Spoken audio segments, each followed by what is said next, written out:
السلام علیکم۔ کسی مہربان نے آ کے ناول میں خوش آمدید ایپیسوڈ نمبر 1۔ وہ اس وقت اسلام آباد کے پوش ایریے میں موجود نائٹ کلب میں بیٹھا وسکی کے چھوٹے چھوٹے گھونٹ بھرتا ڈانس فلور پر تڑکتے لڑکے لڑکیوں کو بیزاری سے دیکھ رہا تھا، جو بہنگم میوزک پر باہوں میں باہیں ڈالے ارد گرد سے بے خبر ناچتے ہوئے ایک دوسرے میں مگن تھے۔ یہ سب کے سب امیروں کے بگڑی ہوئی اولادیں تھیں جو خود کو ماڈرن شو کرنے کے چکر میں ہر اچھے برے کی تمیز بھول بیٹھے تھے۔ وہ وہاں اکثر آتا تھا اور صرف شراب سے لطف اندوز ہوتا۔ وہاں موجود شباب میں اس سے کوئی انٹرسٹ نہ تھا، اس لیے اب اس کلب میں آتے جاتے لڑکیاں بھی اس بات سے بخوبی آگاہ ہو چکی تھی کہ وہ وہاں صرف چند گھنٹے بیٹھنے، شراب اور سگریٹ پینے کے ساتھ ساتھ سڑے ہوئے انداز میں سب کو گرنا آتا ہے۔ شروع میں آنے والی لڑکیوں نے بہت دفعہ اس پر لائنیں مارنے کی کوشش کی، مگر اس کے چہرے پر پتریلے اور بیزاری کے ابھرتے تاثرات نے سب کو اپنے آپ میں سمیٹنے پر مجبور کر دیا۔ اسی لیے اب وہ وہاں آ کر اس کا چسکا پورا کرتا اور خاموشی سے اٹھ کر چلا جاتا۔ نہ وہ کسی کو بلاتا اور نہ ہی کوئی اسے۔ آج وہ تقریباً 20 دن کے بعد وہاں آیا تھا، ایک ہاتھ میں سگریٹ کا کش لے کر دوسری ہاتھ سے گلاس میں موجود شراب کا گھونٹ بھرتے ہوئے۔ جیسے ہی اس کی نظر انٹریس پر پڑی تو وہاں سے آتی لڑکی کو دیکھ کر حیرت سے ساخت ہو گیا۔ ابیحا ہاشم ریسپشن پر پکارا گیا۔ ابیحا اپنا نام سن کر آہستگی سے چلتی تھروٹ سرجن ڈاکٹر ربانی کے روم میں داخل ہوئی۔ سٹ ڈاؤن، ڈاکٹر ربانی نے ناک پر موجود اینک کے اوپر سے دیکھتے ہوئے کہا۔ تھینکس۔ وہ سامنے موجود چیئر پر بیٹھی۔ مس ابیحا ہاشم، میں نے آپ کی مدر کی رپورٹس دیکھی ہے، وہ ان کی بیماری کا علاج آپریشن ہے۔ انہوں نے رک کر ابیحا کی طرف دیکھا۔ کوئی اور حل؟ ابیحا نے شکستہ آواز میں پوچھا۔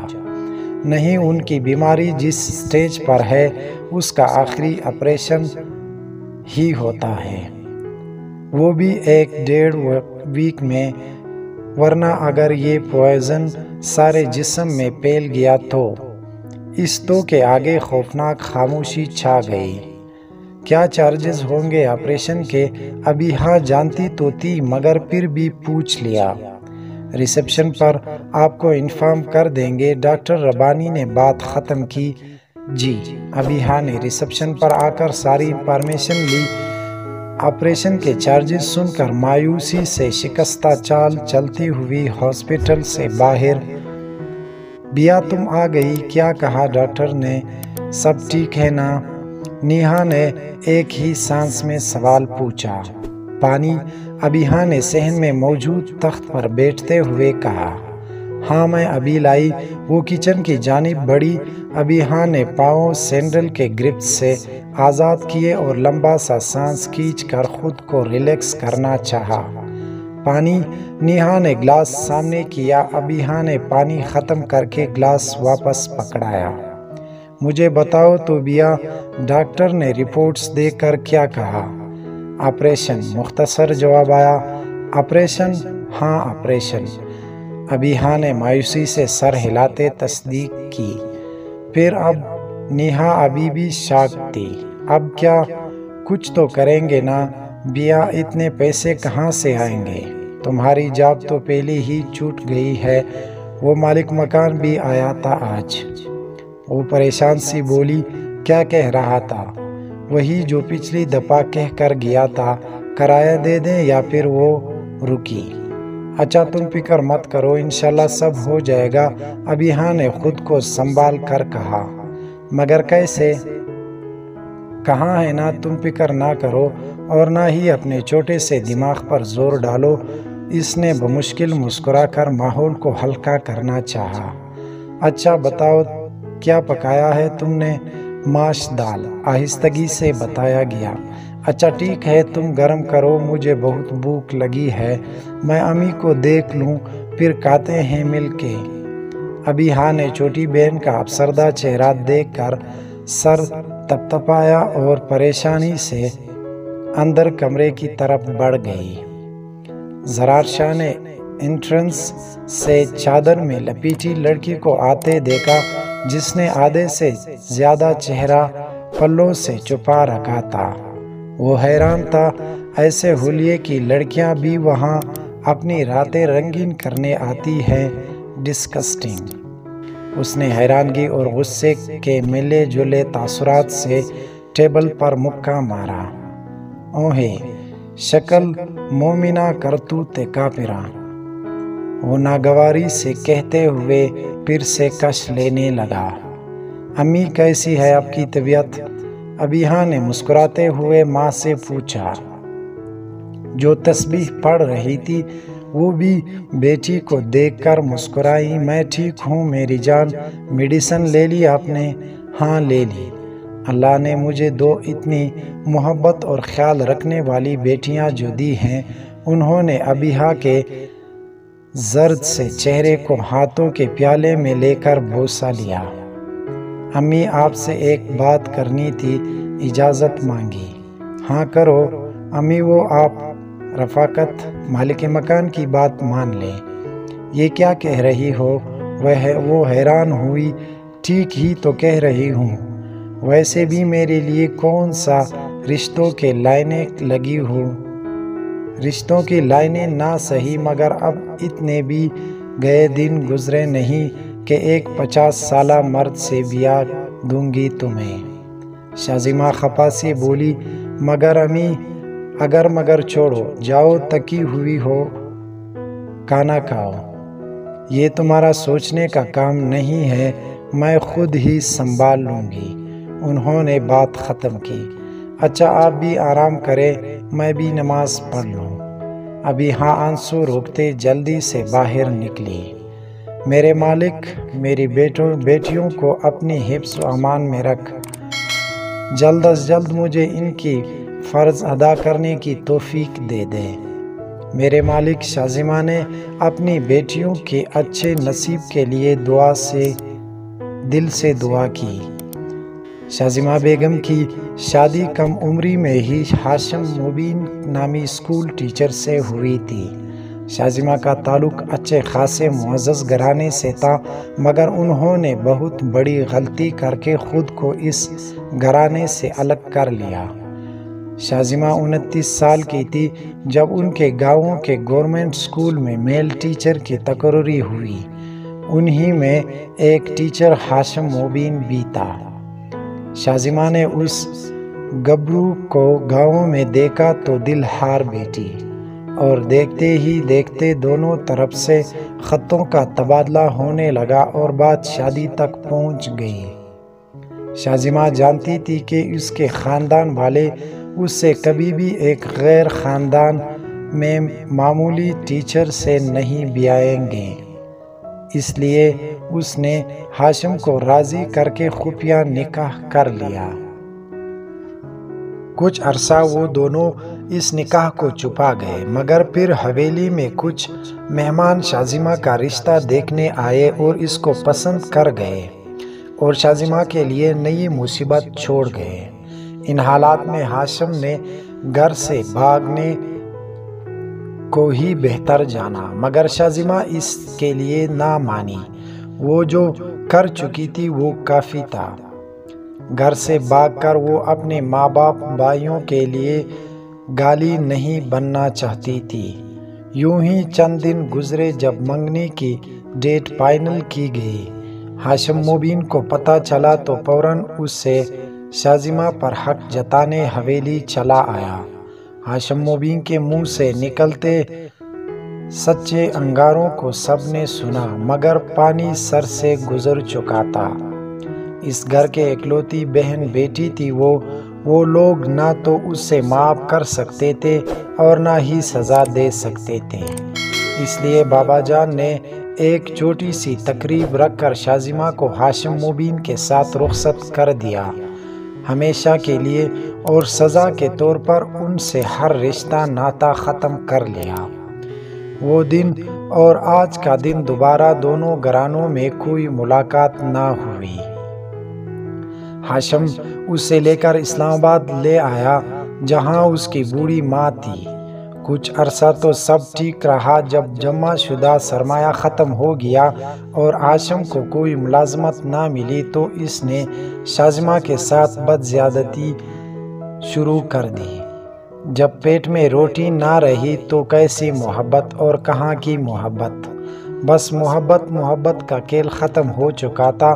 شازمہ اپنے فیصلے پر پچھتا رہی تھی، مگر وہ واپسی کا دروازہ خود ہی تو بند کر آئی، پھر کیسے جاتی واپس۔ ہاشم مبین بھی فارغ رہتا اور سارا دن گھر سے باہر رہتا، جس کا نتیجہ یہ نکلا کہ بری صحبت میں رہ کر وہ ایک شرابی جواری بن چکا تھا۔ اکثر شازمہ کو مارتا پیٹتا، شازمہ یہ سب خاموشی سے سہتی، کوئی آگے پیچھے کو نہ تھا اب۔ حتیٰ کہ ابیہا اور نیہا کی پیدائش پر بھی ہاشم مبین کے رویے میں کوئی فرق نہ آیا۔ دونوں بہنیں ماں کو پیٹتا دیکھتے مگر اس قابل نہ تھے کہ کچھ کر پاتے۔ شازمہ بھی اسی ذلت بھری زندگی کو قبول کر چکی تھی جو اس کی اپنی چوائس تھی۔ ابیہا میٹرک میں تھی جب ایک روز ہاشم مبین کی میت گھر آئی۔ زہریلی شراب پینے کی وجہ سے اس کی موت جوئے کے اڈے پر ہو گئی تھی۔ وہاں موجود دیگر لوگ ہی لاش گھر پہنچا گئے تھے۔ ہاشم مبین کی موت سے ان کی گھریلو لائف میں کوئی خاص فرق نہ آیا۔ شازمہ پہلے بھی سلائی کڑھائی کر کے گھر چلاتی تھی اور اب بھی، مگر اب ابیہا نے گلی کے بچوں کو ٹیوشن دینا شروع کر دی تھی تاکہ ماں کی ہاتھ بٹا سکے۔ سال پر لگا کر اڑتے گئے۔ ابیہا نے بھی آنرز کمپلیٹ کر کے ایک پرائیویٹ کمپنی میں سیکرٹری کی جاب کر لی، کیونکہ شازمہ کی بیماری سے ہونے والے خرچے پر گھر کا گزارا بہت مشکل سے ہو رہا تھا۔ اس نے 4 ماہ ملک انڈسٹریز میں دانیال ملک کے سیکرٹری کی جاب کی اور 2 ہفتے پہلے ہی وہاں سے ریزائن کیا تھا۔ ابیہا اپنے بستر پر لیٹی ماں کے آپریشن اور مکان کے کرائے کے خرچے کو سوچ رہی تھی۔ کیا کروں اب؟ بھیک بھی مانگوں گی تب بھی اتنے پیسے اکٹھے نہیں کر پاؤں گی۔ میرے مالک، ہم غریبوں کے ساتھ ہی ایسا کیوں ہوتا ہے؟ وہ افسردہ ہوئی۔ کیا مجھے دانیال ملک کی بات مان لینی چاہیے؟ کوئی اور بھی تو چارہ نہیں ہے، اس کے سوا کون دے گا اتنے پیسے مجھے؟ ہاں، یہی آخری آپشن ہے۔ امی نے ساری زندگی اذیت میں گزار دی، اب میری باری ہے کہ ان کے لیے کچھ کر سکوں۔ کیا مجھے ایسا کر کے سکون ملے گا؟ وہ خود سے سوال کر رہی تھی۔ اب کون سا سکون میں ہوں؟ سکون کس بلا کا نام ہے؟ ہم غریبوں کو کیا پتہ جو ایک ایک ٹکے کے لیے ترستے ہیں۔ وہ مایوس ہوئی۔ تو پھر میں کال کر لوں اسے؟ وہ کشمکش میں تھی۔ نہیں، میں ایسا نہیں کر سکتی، میں ایسا نہیں کروں گی۔ یہ آخری سوچ تھی جو ابیہا نے نیند کی وادیوں میں جانے سے پہلے سوچی۔ بیا اٹھو، دیکھو امی کو، انہیں پتہ نہیں کیا ہو گیا ہے۔ نیہا نے سوئی ہوئی ابیہا کو جھنجھوڑا۔ کیا ہوا؟ ابیہا بڑبڑا کر اٹھی۔ امی، کیا ہوا امی کو؟ ابیہا جلدی سے کھڑی ہوئی۔ پتہ نہیں، تم چلو جلدی، نیہا روتے ہوئے بولی۔ دونوں آگے پیچھے بھاگتی شازمہ کے کمرے میں چلی گئی، جہاں وہ جھکی بیٹی بلیڈ رومانٹ کر رہی تھی۔ امی، کیا ہوا؟ شازمہ ہرگز جواب دینے کی پوزیشن میں نہ تھی۔ نیہا، تم سنبھالو امی کو، میں رکشہ لاتی ہوں، ابیہا کہتی باہر بھاگی۔ چند منٹ بعد وہ اور نیہا ماں کو سنبھالتے ہاسپٹل جا رہے تھے۔ چادر میں لپیٹی لڑکی زرار کو اپنی طرف بڑھتی محسوس ہوئی۔ اس نے ایک نظر پھر سے اسے دیکھا، وہ واقعی آہستہ آہستہ چلتی اس کی ہی طرف آ رہی تھی۔ میں آپ کو انفارم کر چکا تھا مس ابیحہ ہاشم، جتنی جلدی ہو سکے اپنی مدر کو آپریٹ کروائے، ورنہ جی میں کرتی ہوں کچھ۔ اوکے، ریسپشن پر پیپر سائن کرے اور چارجز سبمٹ کروا کر آپریشن کی ڈیٹ لیں۔ جی، ابیحہ نے آہستگی سے جی کہا، یوں ہی ڈاکٹر ربانی سر ہلاتے چلے گئے۔ ابیحہ ریسپشن پر آئی، سارے ڈیٹیل لے کر وہاں موجود لڑکی کو دیکھا۔ وہ کوئی ڈسکاؤنٹ مل سکتا ہے کیا؟ وہ ہچکچاتے ہوئے بولی۔ میڈم، یہ پرائیویٹ ہسپتال ہے، نہ تو کوئی خیراتی ادارہ اور نہ ہی کوئی سیل ملا جہاں ڈسکاؤنٹ ملے۔ آپ کو پیپر سائن کرنے ہیں تو کرے، ادروائز میرا ٹائم ویسٹ مت کریں۔ وہ کرا سا جواب دیتی پھر سے کمپیوٹر پر بزی ہو گئی۔ ابیحہ اس ٹکے سے جواب کو سن کر فائنل فیصلہ کر کے مضبوط قدم اٹھاتی نیہا اور شازیمہ بیگم کو واپس گھر لانے کے لیے چل دی۔ سمل بیٹا کہاں ہو؟ وہ کچن میں تھی جب فرحہ بیگم کی آواز سنائی دی۔ جی امی کچن میں ہوں، یہ چھوڑو سب اور جا کر حلیہ ٹھیک کرو، تھوڑا تیار ہو جاؤ جا کر۔ رفعت رشتہ کرنے والی کاپون آیا ہے، وہ کسی فیملی کو لے کر آ رہی ہے۔ فرحہ بیگم نے تیار ہونے کی وجہ بتائی۔ امی میں نہیں جاؤں گی کسی کے سامنے، وہ اکتائی۔ فضول مت بولو، چلو شاباش، اپنی بھائیوں کا پتہ ہے نا تمہیں، میرے ہوتے ہوئے تمہیں برداشت نہیں کرتی، جب میں نہ رہی تب نہ جانے کیا کریں گی تمہارے ساتھ، اس لیے تنگ مت کیا کرو، جاؤ چھوڑو یہ۔ فرحہ بیگم نے اس کے ہاتھ سے باؤل پکڑا کر، جا رہی ہوں، صرف آپ کی خاطر، جاؤ میرا بچہ، انہوں نے چھوٹے بچوں کی انداز میں پچکارا۔ سمل منہ بناتی کمرے میں تیار ہونے چلی گئی۔ بیا تم امی کو کیوں لے آئی ہو واپس؟ اگر پھر سے طبیعت بگڑ گئی تو؟ نیہا نے پریشانی سے پوچھا۔ 1-2 دن تک پیسوں کا انتظام کر کے پھر ہی ایڈمٹ کروائیں گے، اتنا بل کہاں سے دیتے؟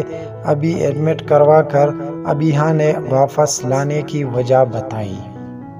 کہاں سے ہوگا اتنے پیسوں کا انتظام؟ ابھی تو کرایہ بھی دینا ہی 2 ماہ کا، وہ رو دینے کو تھی۔ ہو جائے گا، تم فکر مت کرو اور امی کے پاس جاؤ، ابیحہ سنجیدگی سے کہتی سیڑھیاں چڑھ گئی۔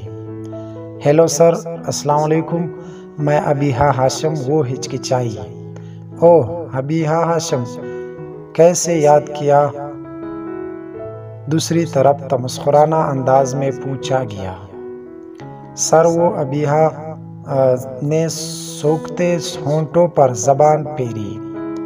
جی جی ضرور کہیے، میں سن رہا ہوں، وہ محفوظ ہوا۔ سر، وہ میں آپ سے ملنا چاہتی ہوں۔ ابیحہ نے جلدی سے بات مکمل کر کے دل پر ہاتھ رکھا جس کی دھڑکن بے قابو ہو رہے تھے۔ ہاں، دوسری طرف سے بے ہنگم سا کہکہا لگایا گیا۔ اتنی جلدی؟ اس نے ہنسی کے دوران پوچھا۔ سر، کیا آپ مل سکتے ہیں؟ ابیحہ نے غصہ دباتے ہوئے پوچھا۔ ضرور، تو پھر میں کل آفس آ جاؤں گی۔ نو مس ابیحہ، آفس میں نہیں۔ کیوں؟ ایسی ملاقاتیں آفسز میں نہیں ہوتی، وہ ہنسا۔ تو پھر؟ وہ حیران ہوئی، پھر یہ کہ ابیحہ دانیال ملک کے منہ سے جگہ کا نام سن کر ساکت ہو گئی۔ لائک، کمنٹ، شیئر، فالو اور سبسکرائب کرنے کا بہت بہت شکریہ۔